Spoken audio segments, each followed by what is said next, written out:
नमस्कार, आदाब, सत श्री अकाल, जय भीम, जोहार। मेरा नाम है नवीन कुमार।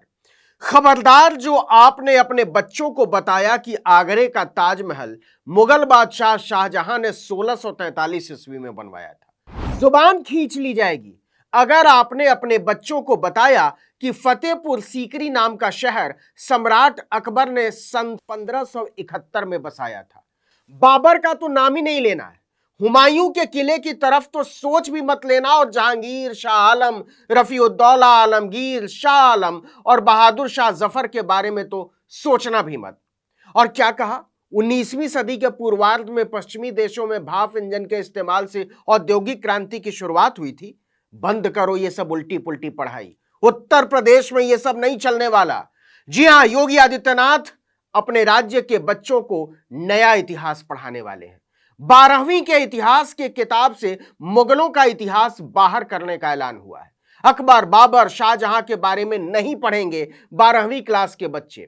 मतलब 1526 से लेकर 1857 के बीच, बाबर से बहादुर शाह तक 325 साल तक न कोई राजा था, न रानी थी, न किले बने, न कोई राज चला, न कोई सिक्का चला, न कारोबार हुआ, न किसी को सजा मिली, न कोई संधि हुई, न सत्ता परिवर्तन हुआ, न कोई व्यवस्था थी।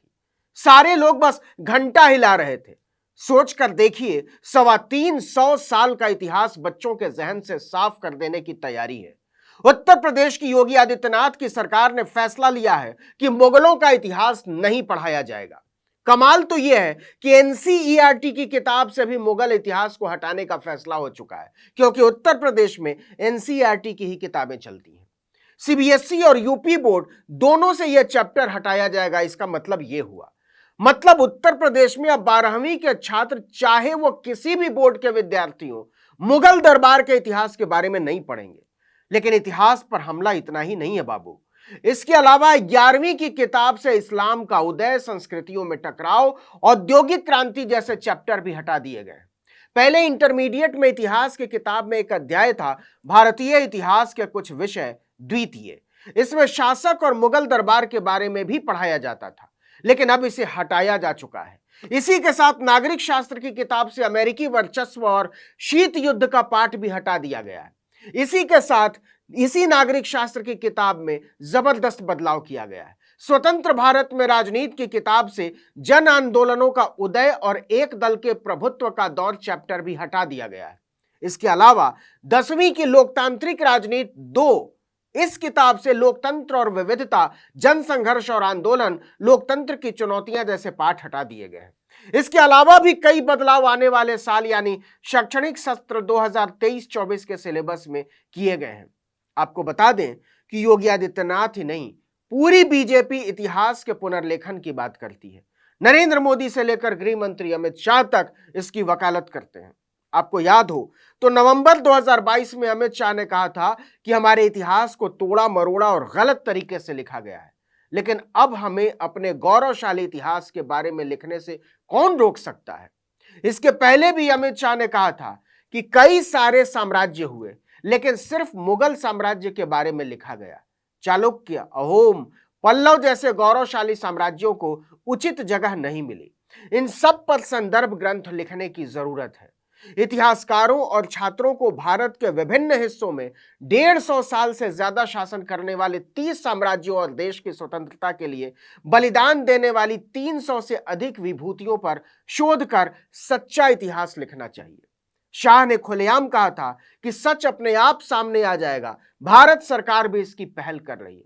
तो सवाल है कि अगर 150 साल के इतिहास के लिए अमित शाह इतने गंभीर हैं, तो 325 साल के इतिहास को मिटा देने का क्या तुक बनता है? या फिर मुसलमानों से नफरत के मारे उन्हें इतिहास के पन्नों से मिटाने की साजिश हो रही है? या फिर इतिहास के पन्नों से मिटाने की यह शुरुआत भर है? इस बात की गारंटी कौन लेगा कि कल को बुद्ध के इतिहास को नहीं मिटाया जाएगा? कौन गारंटी लेगा गांधी के इतिहास को नहीं मिटाया जाएगा, सम्राट अशोक के इतिहास को नहीं मिटाया जाएगा, बाबा साहब, फूले, पेरियार और बाबू जगदेव प्रसाद या बिरसा मुंडा के इतिहास को नहीं मिटाया जाएगा? क्योंकि ये वो लोग हैं जिन्होंने भारत की जातिवादी व्यवस्था को न केवल खुलकर चुनौती दी, बल्कि उसकी क्रूरता और बर्बरता के सामने बराबरी और न्याय आधारित समाज की प्रस्तावना भी पेश की। सच बात यह है कि यह खतरा किसी इतिहास पर आकर नहीं थमेगा। इसका मकसद है संविधान के राज को खत्म करना। नेहरू तक वो पहुंच चुके हैं, गांधी को गालियां देने तक पहुंच गए हैं, गोडसे की पूजा तक पहुंच चुके हैं। तो इनके निशाने पर आगे होंगे बाबा साहब और बुद्ध, क्योंकि हिंदू राष्ट्र की स्थापना में सबसे बड़ी अड़चन इतिहास के यही दो स्तंभ है। जब तक इतिहास से इन्हें नहीं मिटाया जाएगा, इनका सपना पूरा नहीं हो सकता। जरा सोच कर देखिए, यह रास्ता हमारे देश के लोगों को किस तरफ ले जाने पर आमादा है। दूसरे, चलिए आपने मुगल इतिहास को किताबों से मिटा दिया, तो क्या वाकई कुछ किताबों से मिटा देने से मुगल इतिहास मिट जाएगा या कोई भी इतिहास मिट जाएगा? यह एक मूर्खतापूर्ण और बचकाना ख्याल है। आज इंटरनेट पर क्या मौजूद नहीं है। सच यह है कि इतिहास को मिटाने की आप जितनी कोशिश करेंगे, वो और उभर कर सामने आएगा, लोग उसको और पढ़ेंगे। क्या आप आगरे के ताजमहल पर बुलडोजर चलाने वाले हैं? क्या आप दिल्ली के लाल किले पर बुलडोजर चलाने वाले हैं? क्या आप सीकरी के किले पर बुलडोजर चलाने वाले हैं? क्या आप लखनऊ के इमामबाड़े, हैदराबाद के चार मीनार, हुमायूं के मकबरे और सफदरजंग के मकबरे जैसी इमारतों पर बुलडोजर चलाने वाले हैं? और अगर नहीं, तो फिर यह ढोंग क्यों? देख लीजिए कि G20 सम्मेलन के लिए पूरे आगरे को सजाया जा रहा है, और इस पर न केवल भारत सरकार बल्कि खुद योगी आदित्यनाथ की सरकार भी बेहिसाब पैसा खर्च कर रही है। दुनिया के सबसे ताकतवर राष्ट्राध्यक्षों को ताजमहल दिखाने की तैयारी चल रही है। बिल क्लिंटन ने ताजमहल को देखने के बाद कहा था, दुनिया में सिर्फ दो तरह के लोग हैं, पहले वो जिन्होंने ताज को देखा है और दूसरे वो जिन्होंने ताज को नहीं देखा है। तो सवाल है कि जब ताज को आप नहीं मिटा सकते, तो ताज को बनाने वाले को कैसे मिटा देंगे? जब आप लाल किले को नहीं मिटा सकते, तो उसे बनाने वालों को कैसे मिटा देंगे? जब आप बुलंद दरवाजे को नहीं मिटा सकते, तो उसे बनाने वालों को कैसे मिटा देंगे? इतिहास को मिटाने चले नासमझ लोग नहीं जानते कि इतिहास को न मिटाया जा सकता है और न छुपाया जा सकता है। इतिहास वो चीज है जो जमीन की कई तहों के नीचे दबा दी गई नालियों से भी बाहर निकल आता है, पत्थरों से निकल आता है, कंकालों से निकल आता है।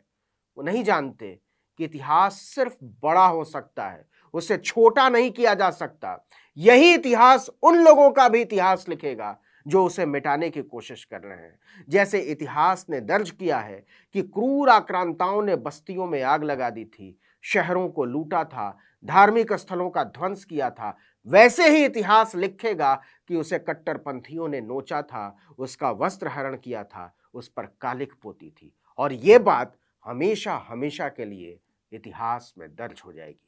इस वीडियो में इतना ही, लेकिन अगर आपने आर्टिकल 19 इंडिया को अब तक सब्सक्राइब नहीं किया है तो फौरन कर लीजिए, बेल आइकॉन दबाइए, घंटी जैसी आकृति, लाइक कीजिए और कमेंट करके बताइए हमारा वीडियो आपको कैसा लगा। यूट्यूब पर देख रहे हैं तो हमारे चैनल को सब्सक्राइब कीजिए, फेसबुक पर देख रहे हैं तो हमारे पेज को लाइक कीजिए, इंस्टाग्राम पर हमें फॉलो कीजिए और हमारा ट्विटर हैंडल है article19_India और मेरा ट्विटर हैंडल है नवीन जर्नलिस्ट। आप मुझे भी फॉलो कर सकते हैं। नमस्कार।